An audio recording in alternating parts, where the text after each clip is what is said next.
dépassement du seuil d'endettement de 70% est, on va dire, expliqué par deux faits majeurs. Le premier, c'est celui de la diminution drastique du produit intérieur brut.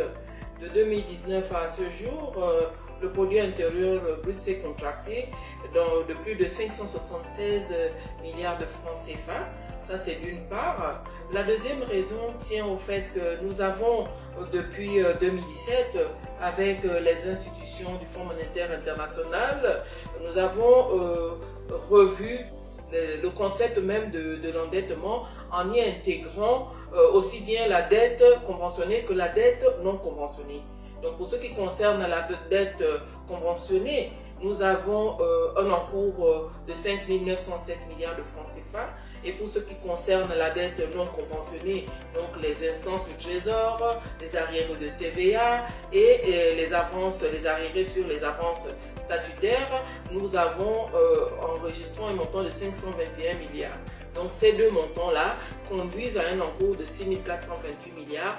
Rapporté au PIB, nous avons actuellement donc dépassé le seuil communautaire de 70% fixé par les autorités de la CEMAC.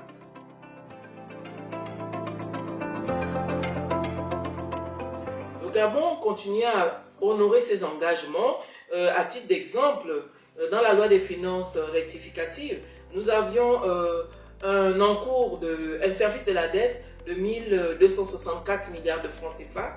Aujourd'hui, nous avons remboursé plus de 1180 milliards. Vous comprenez aisément qu'il y a un petit reliquat d'environ moins de 100 milliards qu'il faudra rembourser pour la fin de l'année.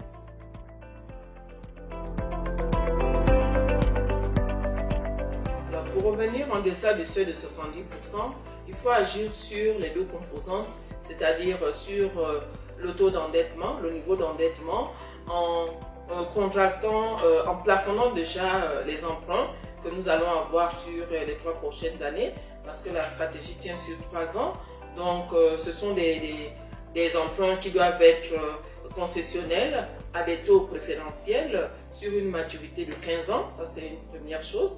La deuxième chose, ce sera de voir comment nous pouvons reprofiler les emprunts que nous avons sur le marché international, c'est-à-dire les eurobonds, pour les ramener à des conditions acceptables, c'est-à-dire prolonger les remboursements et sinon même pouvoir sécuriser avec l'ouverture d'un compte séquestre qui permettra justement de pouvoir garantir le remboursement à terme.